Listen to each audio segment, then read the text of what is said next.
जय श्री हरि विष्णु, राधे राधे। आप सभी का मेरे चैनल में बहुत बहुत स्वागत है। आज हम आपके लिए शनिवार व्रत कथा लेकर आए हैं। कथा पूरी सुनिएगा और अच्छी लगे तो प्लीज लाइक, चैनल को सब्सक्राइब जरूर कीजिएगा।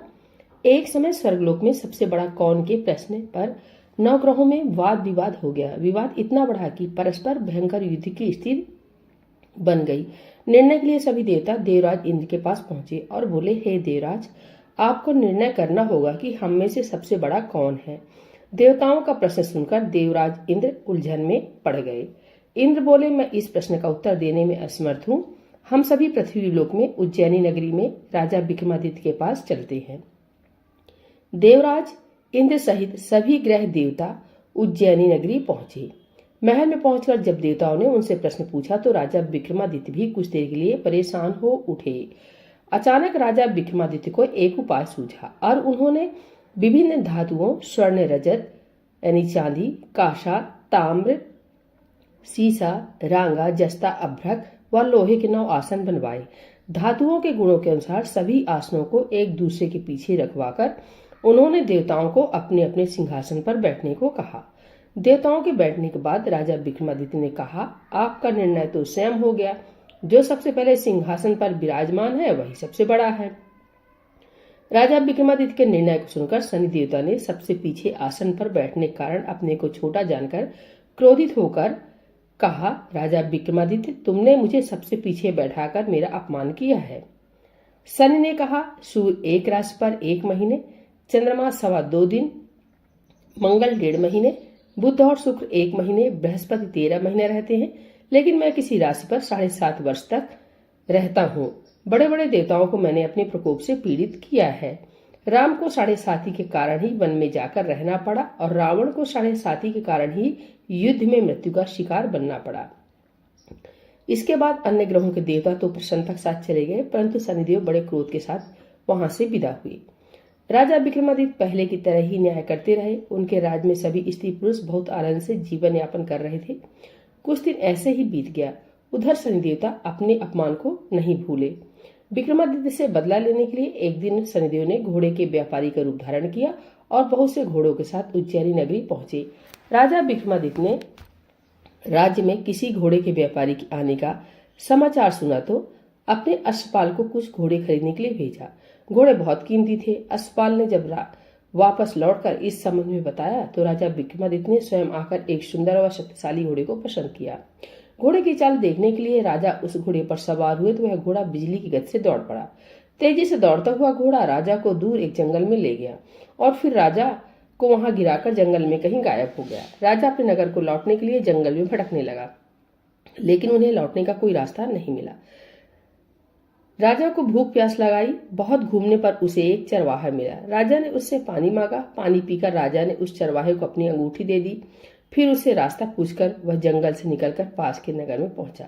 राजा ने एक सेठ की दुकान पर बैठकर कुछ देर आराम किया। उस सेठ ने राजा से बातचीत की तो राजा ने उसे बताया कि मैं उज्जैनी नगरी से आया हूँ। राजा के कुछ देर दुकान पर बैठने से सेठ जी की बहुत बिक्री हुई। सेठ ने राजा को बहुत भाग्यवान समझा और खुश होकर उसे अपने घर भोजन के लिए ले गया। सेठ के घर में सोने का एक हार खूंटी पर लटका हुआ था। राजा को उस कमरे में छोड़कर सेठ कुछ देर के लिए बाहर गया। तभी एक आश्चर्यजनक घटना घटी। राजा के देखते देखते सोने के उस हार को खूंटी निकल गई। सेठ ने कमरे में लौटकर हार को गायब देखा तो चोरी का संदेह राजा पर ही किया, क्योंकि उस कमरे में राजा ही अकेला बैठा था। सेठ ने अपने नौकरी से कहा कि इस परदेसी को रस्सियों से बांध कर नगर के राजा के पास ले चलो। राजा ने विक्रमादित्य से हार के बारे में पूछा तो उसने बताया कि उसके देखते ही देखते खूंटी ने हार को निगल लिया था। इस पर राजा ने क्रोधित होकर चोरी करने के अपराध में विक्रमादित्य के हाथ पांव काटने का आदेश दे दिया।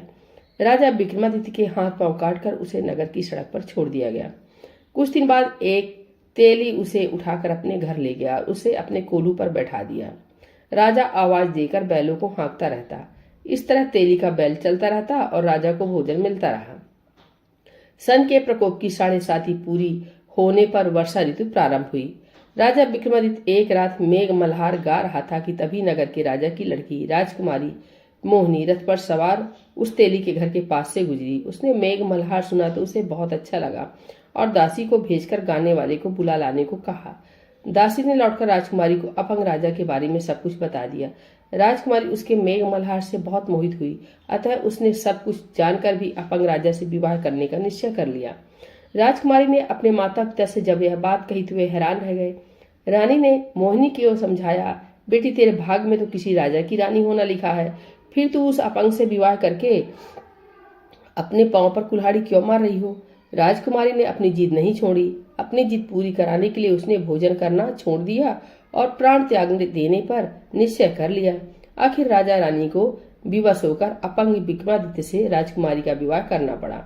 विवाह के बाद राजा विक्रमादित्य और राजकुमारी तेली के घर में रहने लगे। उसी रात स्वप्न में शनिदेव ने राजा से कहा, राजा तुमने मेरा प्रकोप देख लिया, मैंने तुम्हें अपने अपमान का दंड दिया है। राजा ने शनिदेव से क्षमा करने को कहा और प्रार्थना की, हे शनिदेव, आपने जितना दुख मुझे दिया है अन्य किसी को न देना। शनिदेव ने कुछ सोचकर कहा, राजा मैं तुम्हारी प्रार्थना स्वीकार करता हूँ। जो कोई स्त्री पुरुष मेरी पूजा करेगा, शनिवार को व्रत करके मेरी व्रत कथा सुनेगा, उस पर मेरी अनुकंपा बनी रहेगी। प्रातःकाल राजा विक्रमादित्य की नींद खुली तो अपने हाथ पांव देखकर राजा को बहुत खुशी हुई। उसने मन ही मन शनिदेव को प्रणाम किया। राजकुमारी भी राजा के हाथ पांव सही सलामत देखकर आश्चर्य में डूब गई। तब राजा विक्रमादित्य ने अपना परिचय देते हुए शनिदेव के प्रकोप की सारी कहानी सुनाई। शेर को जब इस बात का पता चला तो दौड़ता हुआ तेली के घर पहुंचा और राजा के चरणों में गिरकर क्षमा मांगने लगा। राजा ने उसे क्षमा कर दिया, क्योंकि यह सब तो शनिदेव के प्रकोप के कारण हुआ था। सेठ राजा को अपने घर ले गया और उसे भोजन कराया। भोजन करते समय वहां एक आश्चर्यजनक घटना घटी। सबके देखते देखते उस खूंटी ने हार उगल दिया। सेठ जी ने अपनी बेटी का विवाह भी राजा के साथ कर दिया और बहुत से स्वर्ण आभूषण, धन आदि देकर राजा को विदा किया। राजा विक्रमादित्य, राजकुमारी मोहिनी और सेठ की बेटी के साथ उज्जैनी पहुंचे तो नगरवासियों ने हर्ष से उनका स्वागत किया। अगले दिन राजा विक्रमादित्य ने पूरे राज्य में घोषणा कराई कि शनिदेव सब देवों में सर्वश्रेष्ठ है। प्रत्येक स्त्री पुरुष शनिवार को उनका व्रत करें और व्रत कथा अवश्य सुने। राजा विक्रमादित्य की घोषणा से शनिदेव बहुत प्रसन्न हुए। शनिवार का व्रत करने और व्रत कथा सुनने के कारण सभी लोगों की मनोकामनाएं शनिदेव की अनुकंपा से पूरी होने लगी। सभी लोग आनंद पूर्वक रहने लगे। बोलिए शनिदेव भगवान की जय। श्री हरि विष्णु की जय। चिरौलनाथ स्वामी।